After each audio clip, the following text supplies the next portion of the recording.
inovasi sehingga menjawab kebutuhan hilir. Baik, mungkin terlalu panjang kalau saya cerita teknis sampai sore nggak habis.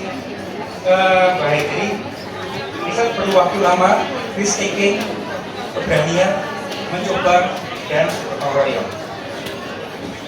Kedua, blue economy, membangun ekonomi berbasis maritim. Kita negara maritim dengan kekayaan yang luar biasa, tapi kontribusi blue economy kita masih sangat kecil di dalam PDB. Ketiga, digital economy. Keempat, health and medicine, kesehatan dan alat kesehatan. Jangan sampai seperti saat ini 90% alat kesehatan impor, bahan baku obat hampir 100% impor. Yang kelima, pariwisata dan ekonomi kreatif. Ini adalah 5 fokus yang kita prioritaskan tanpa menafikan kebutuhan yang lain. Baik, untuk sambutan saya berpantun. Mentari pagi hangat menyapa. Petani ke sawah penuh sukacita. Ristek dan mitra kerjasama, siapkan talenta dan inovasi untuk bangsa.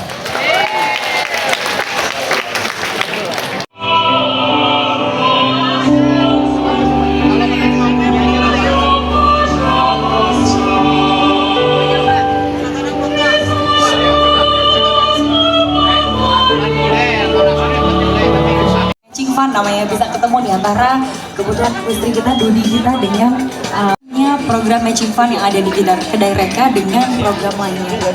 Baik, mungkin yang agak bersinggungan dan mungkin Dekatkan pandangannya ke layar, ya boleh didekatkan tangannya ke layar, tapi mohon nanti kita sama-sama ya Bapak Ibu ya.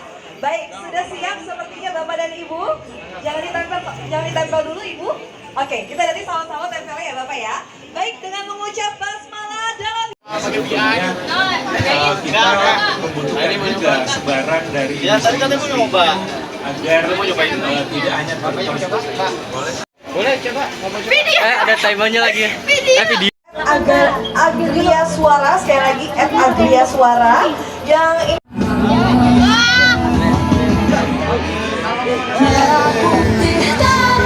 Ayo Bu, bismillah. Belum nih, nggak kehitung nih.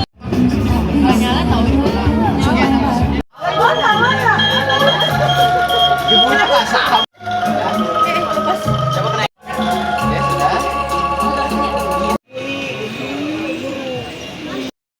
Ya mau ikut kayak gimana terserah. Yang penting jangan diikat mati, nanti bingung bukanya. Oke. Ya, tapi besok sama Aldi sih aman.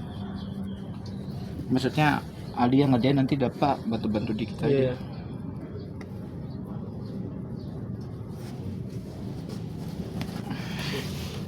Ayam tuh dengkul gua kegedean. hampir nyerosok. Yang tadi halus tuh tangannya. Sumpah. Masih aja. Yang tadi halus tuh tangannya. Dia maintenance berapa itu ya, Mbak? Siapa? Yang tadi.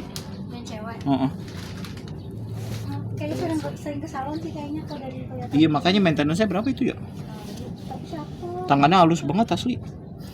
Tapi dia cakep, aku suka masuk. Cakepnya tuh enggak lebay yang kayak banyak. Cakepnya bukan karena dandan, emang cakep gitu. Iya. Pakai bedak cuma bedaknya tipis. Emang udah lahir cakep. Malah lakinya yang mukanya putih banget ya? Kalau dia juga ganteng sih. Hah?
itu banyak tuh. Ada sapi. Dia ngapain sih? Nah. Apa? Dia apa? Kamu bodoh. Dia apa? Ayo. Science Center itu alat-alat peraga interaktif ada kurang lebih sekitar dengan cara sains kira-kira bisa nggak menyemburkan api dari mulut. Nah, di sini kita punya bahan-bahannya. Ada apa aja kali bahannya kali? Oke, bahannya di sini saya sudah ada. Ini namanya adalah bubuk ajaib, ya. Ini bubuk ajaib. Dan di sini ada sebuah selang dan juga corong, ya. Dan ada yang tahu ini apa? Kacamata. Kacamata Google. Oke, atau pengaman untuk matanya ya. Nah, sekarang coba boleh kacamatanya pasang dulu. Ini. Keren. Langsung begini gak tuh gak? Oke.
Baik, teman-teman, itu tadi pengenalan singkat dari apa yang akan kita bahas pada pagi hari ini. Nah, untuk lebih jelasnya lagi, kita akan mengundang para narasumber kita pada siang hari ini.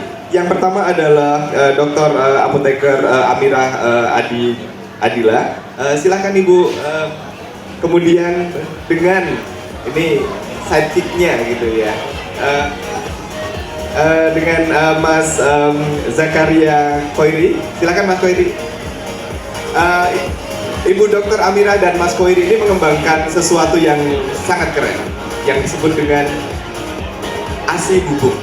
Jadi kalau ibu bapak semua, teman-teman, terutama yang cewek-cewek nanti mempunyai anak, kemudian mempunyai ASI, harus menyusui, kemudian yang kita lihat di mana-mana teman-teman pamer botol banyak banget gitu ya. Nah, ini teknologi mereka akan memberikan sesuatu yang lain. Kemudian yang kedua, kalau Ibu Amira dan Mas Zakaria ini dari ITB, kita akan mengundang pakar yang kedua, Profesor Dr. Budi Estiadi Daryono dari UGM. Beliau itu mempunyai, kalau tadi kesehatan, kalau Prof Budi itu mengembangkan yang disebut dengan melon hikapel. Melon hikapel itu seperti apa? Apakah melon yang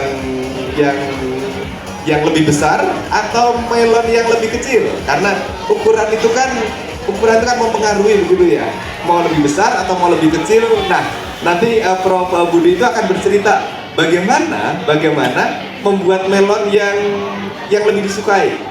Saya nggak tahu nih. Nanti Prof Budi akan menjelaskan yang lebih disukai itu yang lebih besar atau yang lebih kecil sih. Nah, kemudian yang ketiga, ada pakar kita yang ketiga yaitu bus listrik yang diprakarsai, peneliti utamanya adalah Dr. Ing Muhammad Aditya, STMSC. Nih, kita tahu bahwa sekarang di luar sana banyak sekali electric vehicle, mulai dari sepeda listrik, motor listrik, mobil listrik, dan sekarang kita melihat bis listrik. Mungkin sebentar lagi kita akan melihat adanya pesawat listrik, tapi mungkin agak belakangan gitu ya. Baik, Bapak Ibu mohon untuk mengambil mic masing-masing. Bisnis manajemen, saya dari jurusan kewirausahaan. Nah, mungkin kalau misalnya ide awalnya itu sendiri, sebenarnya kalau misalnya dari kita kan kewirausahaan itu wajib untuk membuat sebuah startup atau mungkin sebenarnya kayak solving problem di real masyarakat bagaimana. Dan salah satu hal yang menarik adalah sebenarnya kita berangkat dari komunitas ibu menyusui. Jadi ada beberapa komunitas ibu menyusui yang kita coba datangi dan coba untuk kita sebenarnya empathize gitu. Nah, salah satu kisahnya adalah kayak kalau misalnya ibu menyusui itu apalagi yang bekerja ya. Jadi kayak dia kalau misalnya punya bayi di bawah umur 2 tahun itu, biasanya mereka karena pekerjaannya itu di luar kota, nah itu harus mengirimkan ASI dalam bentuk beku itu dengan kereta gitu. Jadi misal kayak saya aslinya dari Yogyakarta gitu, kemudian saya kerjanya di Malang dan gimana. Nah itu harus bolak-balik gitu, karena selama ini mungkin belum ada kayak transportasi yang bisa menanggulangi hal tersebut. Nah awalnya kita tuh coba untuk kayak bagaimana cara mengefisienkan dari transportasi ini, apakah bisa gitu. Nah ternyata setelah kita coba, ternyata masalahnya bukan di transportasinya, ternyata kita bisa ubah loh mengenai bentuk dari ASI bubuk ini agar lebih praktis dan juga lebih bisa digunakan secara portable gitu. Nah mungkin ide awal begitu. Terima kasih kan. Baik Mas Zakaria, mungkin nanti kita akan kembali lagi ke ASI ini setelah kita yang kedua dari Prof Budi dulu. Nah Prof Budi, menarik sekali Prof tentang dan seterusnya. Jadi kita bisa tahu bahwa kedepannya arahnya akan ke sana begitu. Nah, kita kan hidup di satu bumi kita hanya satu. Lalu permasalahan di satu titik di bumi itu anyhow, anytime, ya, pasti akan terkoneksi dengan yang lainnya. Oleh karena itu tidak mungkin kita akan hanya melakukan perubahan di dalamnya. Maka semakin banyak kehidupan, perubahan akan semakin cepat. Lalu yang ketiga, but